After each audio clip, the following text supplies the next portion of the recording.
दोस्तों, ये कहानी उन नौजवान लड़कों के लिए है जो अपने माँ बाप की मजबूरियों को नहीं समझते और गुस्से में घर छोड़ देता है। मुरझाए फूल दोबारा नहीं खिलते, जिंदगी दोबारा नहीं मिलती। मिलने को तो मिल जाते हैं हजारों लोग दोबारा दुनिया में, मगर हजारों गलतियां माफ करने वाले माँ बाप नहीं मिलते। गुस्से में अपने घर से निकल आया है और बड़बड़ा रहा है, छुपा कर रखते हैं सारे पैसे। एक मोटर बाइक ही तो मांगी थी, मैंने कोई खजाना तो नहीं मांग लिया। ठीक है, कोई बात नहीं, अगर वो मुझे बाइक नहीं दिलाना चाहते तो मैं भी तब तक घर नहीं जाऊंगा जब तक कि मैं नई मोटरबाइक नहीं खरीद लेता। लड़का ये गुस्से में बड़बड़ाते हुए जा रहा, तभी उसके पैरों में कुछ चुभा। पैरों की तरफ देखा तब उसे रियलाइज्ड हुआ कि वो हड़बड़ी में अपने बदले अपने पापा के जूते पहन कर आया।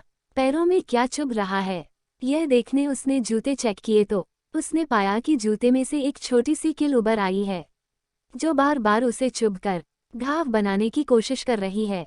गुस्से में वो फिर बड़बड़ाया, मैं ठीक ही सोचता हूँ, मेरे पिता सच में बहुत कंजूस है। देखो कितने पुराने और क्या घटिया क्वालिटी के जूते इस्तेमाल करते हैं। पता नहीं सारा पैसा छाती पर लेकर जाएंगे क्या। लड़का अपने गुस्से और बौखलाहट में आगे बढ़ता रहा। थोड़ी दूर जाकर एक बगीचे तक पहुंचा, वहां पर बेंच पर बैठ गया।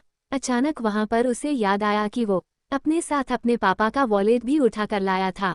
उसने सोचा आज पता चलेगा पापा पैसे कहाँ छुपा कर रखते हैं।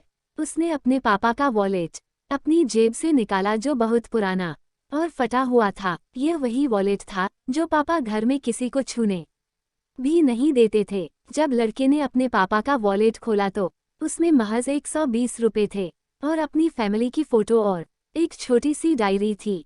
डायरी को देखकर लड़के ने सोचा, अच्छा तो इसमें छुपा कर रखे हैं सारे राज, इसी में लिखा होगा किससे कितने पैसे लेने हैं या किसको कितने पैसे दिए हैं।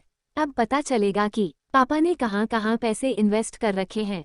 ऐसा सोच के लड़के ने जब उस छोटी सी डायरी का पहला पन्ना खोला तो उसमें लिखा था 40,000 रुपये बेटे की पढ़ाई के लिए उधार। लड़का यह देखकर शॉक हो गया। उसने फिर दूसरा पन्ना खोला जिसमें लिखा था 50,000 उधार नया लैपटॉप बेटे के लिए। यह वही लैपटॉप था जो पापा ने 2 साल पहले ही अपने बेटे को दिया था क्योंकि वो कॉलेज जाने लगा था। लड़के को अब पता चला कि वह जो भी चीजें पापा से डिमांड करता तो पापा कहाँ से पैसे लाते थे। डायरी के इन 2 पन्नों ने ही लड़के का गुस्सा पूरी तरह शांत कर दिया और उसके मन को पश्चाताप से भर दिया।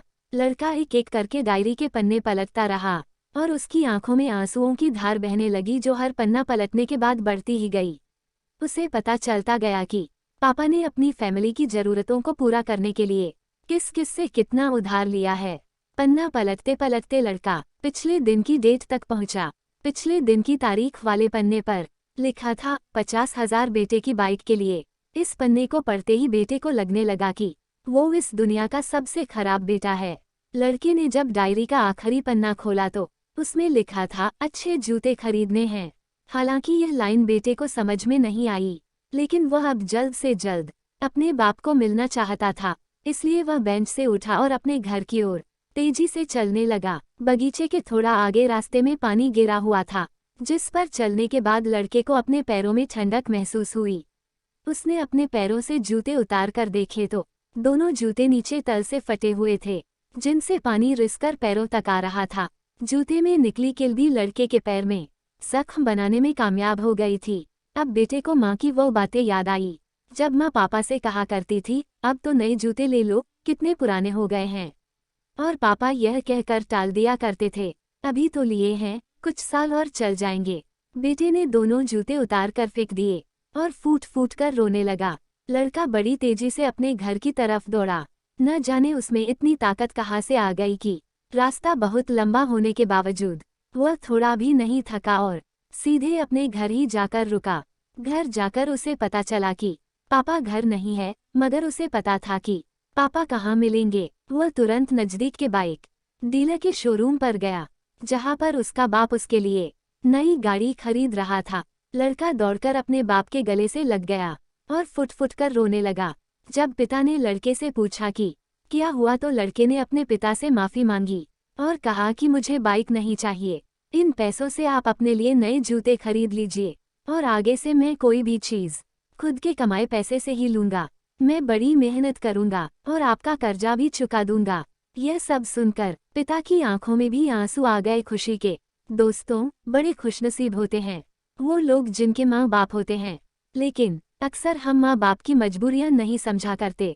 आशा करती हूँ कि यह कहानी उन लोगों के लिए प्रेरणादायक होगा जो अपने माँ बाप की मजबूरियों को नहीं समझते। कहानी अच्छी लगी हो तो कृपया लाइक और शेयर करें और मेरे चैनल को सब्सक्राइब करना ना भूलें।